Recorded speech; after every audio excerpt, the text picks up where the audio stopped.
Hi, I'm Russ Moyer, the founder and president of Eagle Worldwide Ministries and your host on the Prophetic Edge. I hope you're expecting this morning and came expecting, because I have a wonderful guest with me that you are going to absolutely love. Love the journey he's on, the heart that he has. I have with me today Dr. Rob Corvino. Rob, thank you so much for joining us. And you know, I've been able to have the honor and privilege to walk with Rob now, I guess, 15 years or close to 15 years, and see the way the Lord has worked in your life, both educationally, vocationally. Just everything seemed to work, perfect timing, perfect moment, flowing together. When I met you, we were in Buffalo, New York.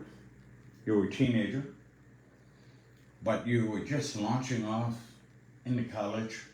You have a heart for the Lord, and you have a heart to bring healing to people. Your work is also your vocation. It's not just an occupation, it's a vocation, it's a walk, it's a way. You minister in the marketplace, you have an understanding of partnering together in the harvest.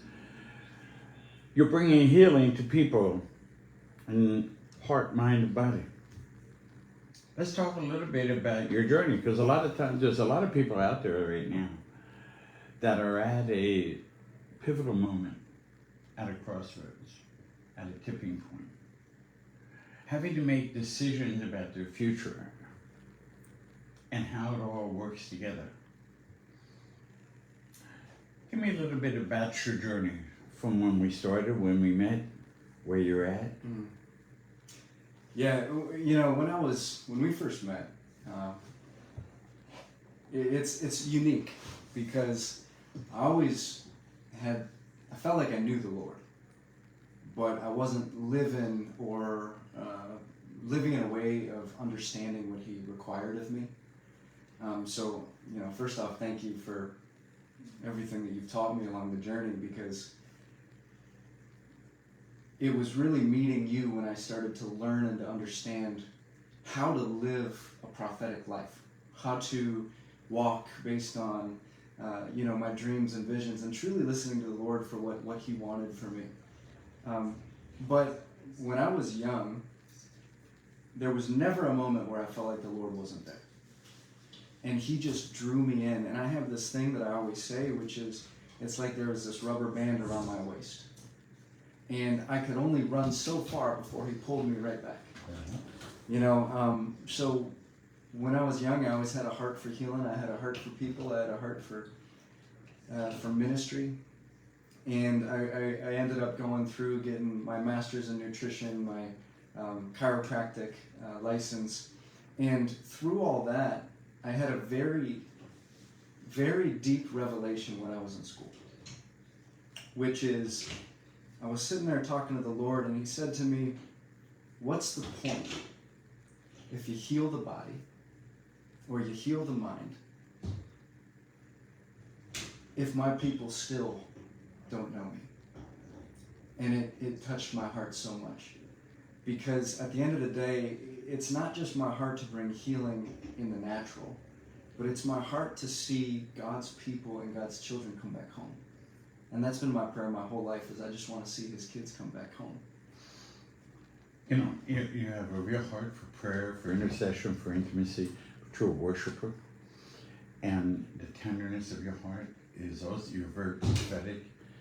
And you don't only do it and use it in the church, but you use it in your business. You started a business down here, practice. I don't know whether they call practice, business, whatever, professional organization where you actually work on every aspect of the individual, just like you were talking about. And it's unique, because in your generation, I believe that God is gathering together voices that will not only speak, but will demonstrate the kingdom of God and the love for God, and demonstrate the worshiper and prayer warrior in a very practical and unique setting. Like, I use your service, and you taken care of me a lot that way with giving me adjustments. Glory to God. But also, you're actually at a workout place where they, a gym. I guess there's a gym where they work out, and it coordinates with that. It coordinates with massage therapy. You're also like a life coach to many people, and there's people that you can reach because of your age and your ability to relate to people of the younger generations, that to them I'm an antique. I got good ideas. Hey, it's fun to hear stories, that kind of thing. But how about now? Mm-hmm. And you're kind of like a bridge. And I've been so blessed. I probably have 15 or 20 people, young people in your age range, that I'd say are a real bridge to this generation. You're going to be a voice. You're going to be a bridge. When people come in and they come in for chiropractic work, or you're talking to them about their health plans, tell us a little bit about your business. Yeah, so really very sports rehab oriented. God gave me a revelation a while ago because I was an athlete, when I was young. I've had a lot of injuries. I've pulled my hamstrings, I've hurt my quads. But one of the beautiful things was when I was young and I was lifting and I was working out, I was able to walk through my own injuries. So when people come in, I really know what they're experiencing, what they're feeling. And God has given me a revelation about how to treat the body, more so through strength and exercise as compared to just the specifics of an adjustment, right? So we do a lot of sports-based orthopedics. I work a lot with young athletes. I work with active adults, but we do rehab, we do massage, and then also the newest addition, which we added this week actually, is personal training. And one of the things that I noticed from people when their testimonies, and they get on the internet, you have like a website and stuff like that, and the testimonies are on there. Mm-hmm. And they testify as to how their life was actually changing, their life patterns. Some of them you actually get into nutritional things of changing their diet, changing their mindset. And I think people are more open to that right now. How does that part work? Yeah, there's a really interesting thing that has happened over the last 10, 15 years, which is the addition of the increase in social media.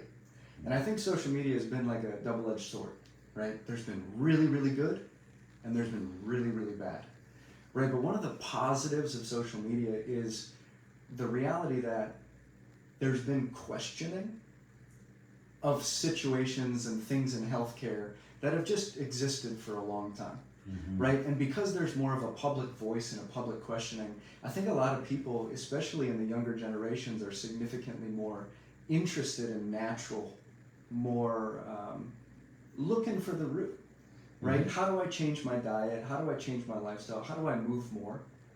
And because of that, the nutrition services that we offer are definitely coveted, and people have been significantly more open to more natural techniques of improving their lifestyle. Mm-hmm. And one of the things that I see is that young adults gravitate to you, and you have an impact on their lives. Being in your position, how do you juggle all of this? How do you juggle your professional life? How do you have a private life? How about your calling and spiritual life? Because you're called to operate and function in the church. You're prophetic, you're a teacher, you preach some in our church, the dwelling place here, and other places we go. How do you juggle all of these things in the complicated world we live in of communication? Yeah, and I will honestly say to anyone who's listening, it's hard. It's really hard. And if it's something that you're working on personally in your life, it's just something that you have to get better at every day. Because I think especially in entrepreneurship, and you know this, you've been an entrepreneur forever, there's this like passion that you can't explain and people don't understand within you. And when you get focused, you're focused, mm-hmm. So for me, it's conscious. It has to be very, very conscious. I'm very strategic. I'm very organized. I like to be organized. And if I notice that an aspect of my life is off balanced, I try to bring it back in. But probably the most important aspect is God gave me revelation a while ago that the most important thing is that when I'm in a season, He's going to give me a couple things that He wants me to do. Mm-hmm. And it's those things that I focus on. And yeah, there might be something else that's beneficial, and there might be something over here. But when that season ends, that's when He gives me the new list. Right? So right now, for me especially, I always know what He's telling me to work on in this season, and it really always keeps me balanced. That's so important because, like I said, there are a lot of people right now, we're transitioning as a body and changing rapidly. Things are happening right now as we're seeing end-time prophecy unfold. We're seeing God move people into different places, and that has to be a conscious and focused effort on what you're doing in season. And then, how about the choice that you had to make to actually leave your life and home in New York and come to Pensacola, Florida? Yeah. And how did that happen? How did that work? How did you come to that point? Yeah, and this goes back to just being blessed to have you in my life, but I always knew that God had, and He has it for all of us. There's something He has for all of us, and it's beautiful. But it's up to us whether or not we grab a hold of it. And I had a lot of things that I loved and didn't want to leave. But I told something to God very significant. I said, I know the mantle You've called for me to carry. It's mine. No one else's. I'm not giving it up. And I took it really serious because to me, it's a very serious thing. And when I looked around when I was in New York and I said, I could have a good life. But I don't want a good life. I want what God has for me. And when I didn't know where to move, I didn't know what I was going to do. I had my education, but I knew I wasn't meant to stay there. And I prayed for a long time. And glory to God, He dropped it into my spirit where He wanted me. And like that, in an instant, I got on a plane. I flew down, I looked at homes, I bought a home, and I moved.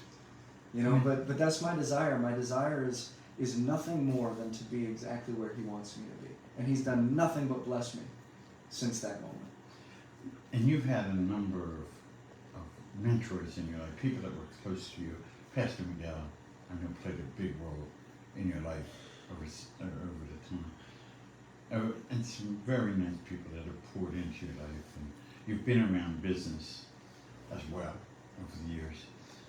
So it wasn't totally strange because when a person has a practice, a doctor, a lawyer, or something, many times when I talk to them or we talk about the business side, they have no understanding.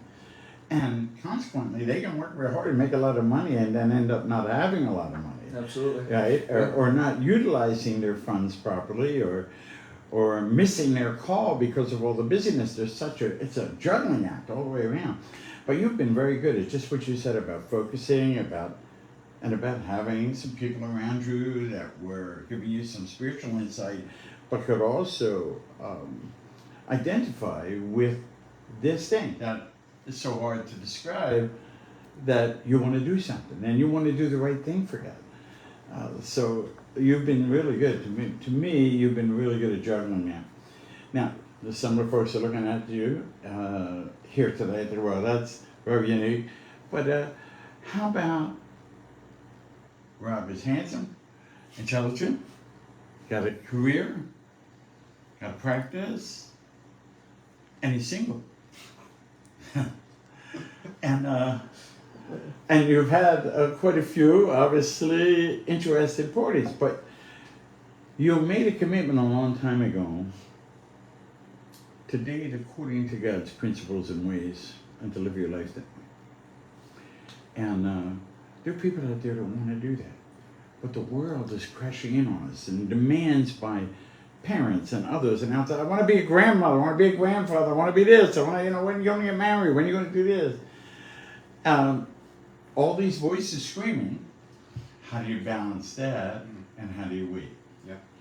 And I will honestly say that that is actually probably one of the single most challenging things. Because I've noticed, especially over the last couple of years, that people who are hungry for the presence of God will give up everything but that. Because there's such an emotional desire for what you want. Yes. You know, what you're looking for, what you're searching for in a couple. And I've noticed that. But just like with my business, just like with where I want to be, I'm not saying it's easy, you know, but I think probably one of the most significant decisions you will ever make in your life is who your partner is, your husband or your wife. And that choice dictates a significant aspect of where you'll be and where you'll go. Because that person is meant in unity to walk with you in ministry. And if your desire in your heart is ministry, it's business, it's balance, and you're with someone that might be good but not God, to me, there's a significant aspect of distraction, trying to pull you away. And, you know, like I said a little bit ago, that mantle that's meant for each one of us, it's so crucial. And that person that we choose is meant to walk in that mantle with us. You know, so to me, it's a very, very, very important choice. And it's the importance of that choice that makes it easier to be patient even when you don't want to be patient. And you really have to discuss those real things. You know, I find when you look at typical worldly dating, it's completely different than the courting mindset of a real believer who's looking for their life partner. They're based on two different things. And it's all intertwined, but you just have this perspective and you say, you know what, I really want to do it this way, and this is why. And I've seen you over the years stay to that and really stay to the plow, stay focused on what you were doing. And I know that there's a perfect timing for everything. And we're in a couple of things that we're working on right now that you could just feel God touch them. Absolutely.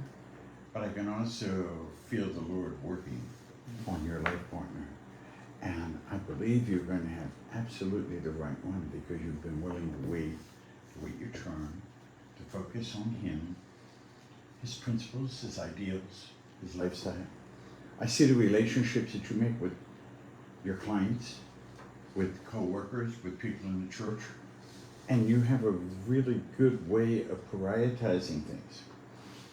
What do you say to the guy that's juggling all these things and now also wants to have his main focus to be on the kingdom?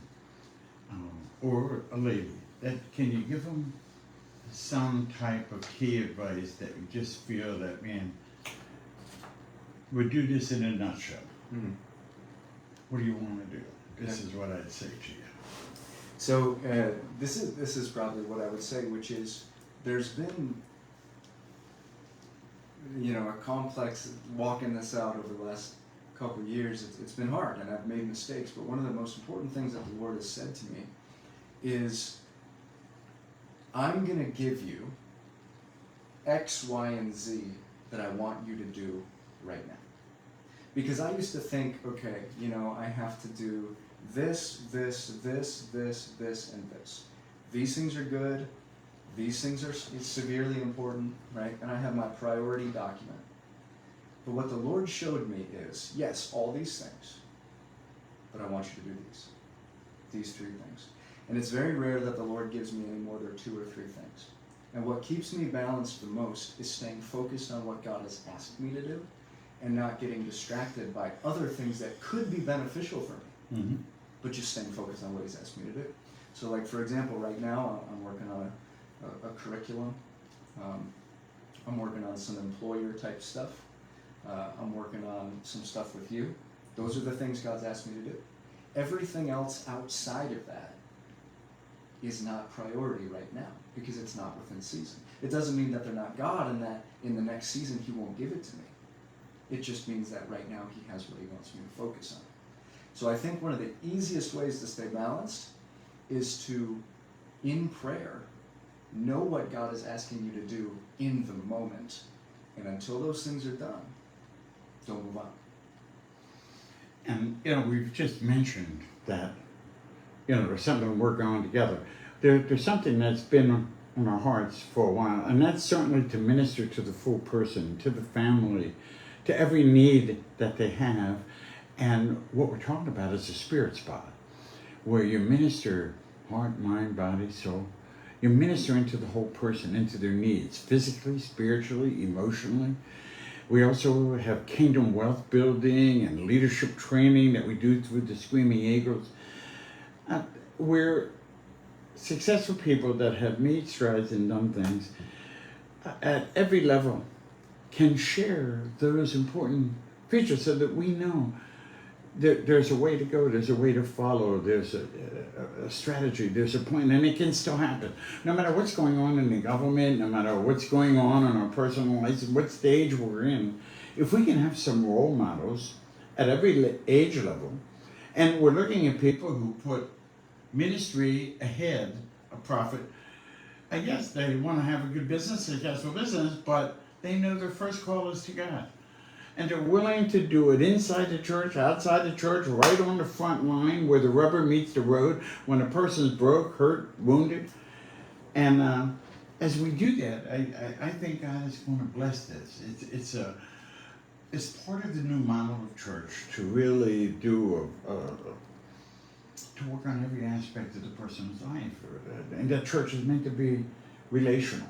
And it's meant to minister to the whole person and to their family and to the army of God all at the same time. I want to thank you for joining us today on From the Prophetic Edge. And, as we step forward in this moment, you can take a look at a young man's life who's really decided what the priority order is for real in his life. And I believe there's a generation out there that's waiting to hear the sound in their heart, just like Rob did, who's going to make their choices and decisions not just based on what they feel like, but actually what they think God's spoken to them about their future.